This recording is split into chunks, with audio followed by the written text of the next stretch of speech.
Well, hello, and today we're going to do a little video on a drone. More specifically, the remote control for the drone. Now, I got this little guy off of Amazon, and this is an Eluhito. And I wanted to start off by showing you the drone first, and we'll get to some details on it later.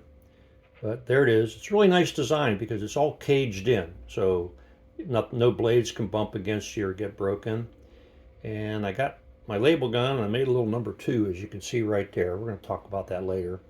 I took a Sharpie and put a silver dot where the power supply is. And then on the back side,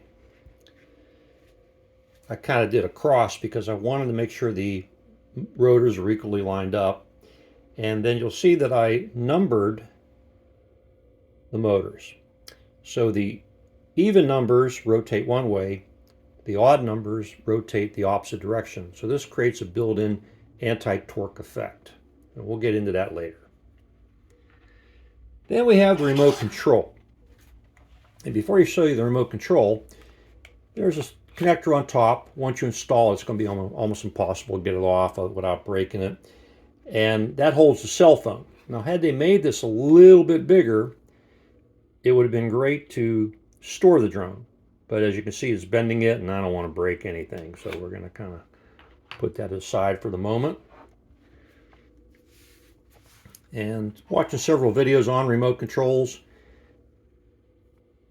the main thing we got here is the power button. And you see I got a number 1 there.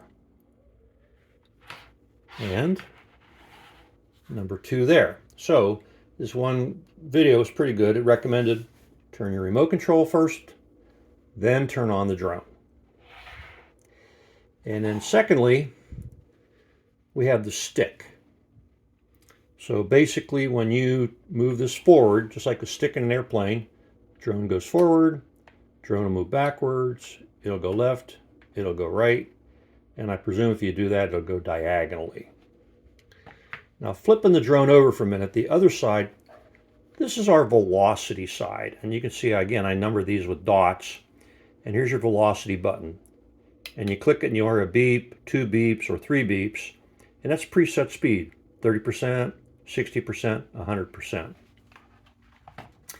So we move over to the other side of the drone. And there you have the rotors.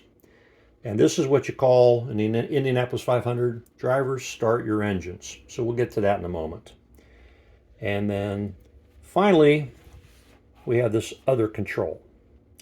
And this is like the throttle. So you push it forward to go faster. You push it backwards to cut power. And left and right, this is your rudder. So when you go this way, the drone actually pivots. And it'll pivot to the right. This is just like the rudder in an airplane or the foot pedals in a helicopter. And then you're going to see again, I've numbered it with dots. And when you turn on the remote and then you have the drone on, you're going to go to the 7 o'clock position, 10 o'clock, 2 o'clock, and 5 o'clock, and it'll synchronize with the drone. So here we go. We're going to turn on the remote, and then we're going to power on the drone.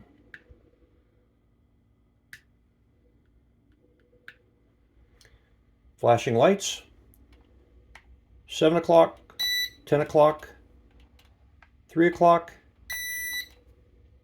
Now we're synchronized. The light's on solid.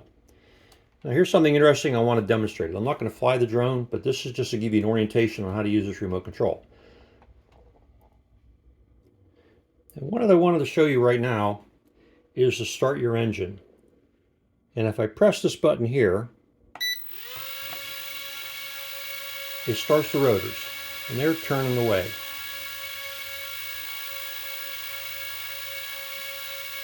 In about 10 seconds, it stops. So that's got a power saving feature built into the unit if no activity is going on. And I don't know if you can notice that the drone has moved. So let's try that again, just for curiosity's sake here.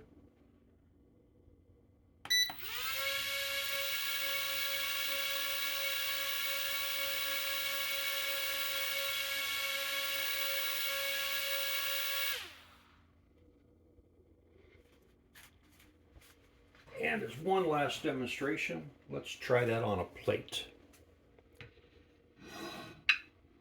And this is kind of the reason I put the X on the back, because either the plastic is warped and one of the rotors is off, or maybe one of the propellers themselves is warped. These are counter-rotating. They should not move.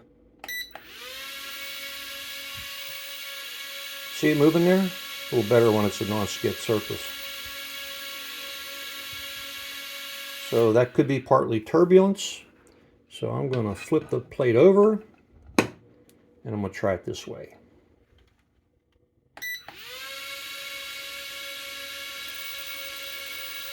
And see, this time it continues to pivot to the right. Now on the cell phone app that you would use, it supposedly has slider switches that'll counterbalance some of that out. However,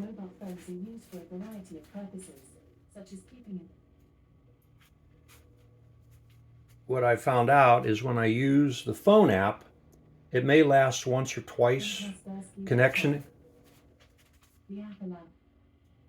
once or twice. However, after that it stops working.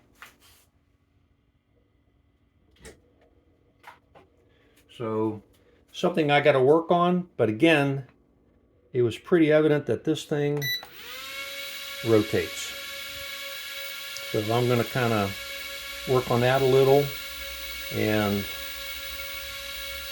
maybe I can kind of figure out a way to counterbalance this so it doesn't rotate. Maybe I can get an app to actually lock in and continue working. So that'll be in the next video. I'll get into flying it more. But the important thing is here, the directions are really bad because they're all in Chinese. And I thought it was very important to produce a video that shows what this thing does. That way you're not frustrated trying to figure it out. Now there's some other buttons over here. For example, on the velocity side, you do have a pole with a person spinning around on it. That'll actually make it do donuts. And then over here, there's supposed to be a compass, and that may be synchronizing. I couldn't get any different effect out of it. And then likewise, you got a turning button. It'll pitch right, pitch left, and I guess that may be a 90-degree turn. I'm not sure. I kind of like to use this lever myself to kind of go with it. So I will do another video, and we will go from there.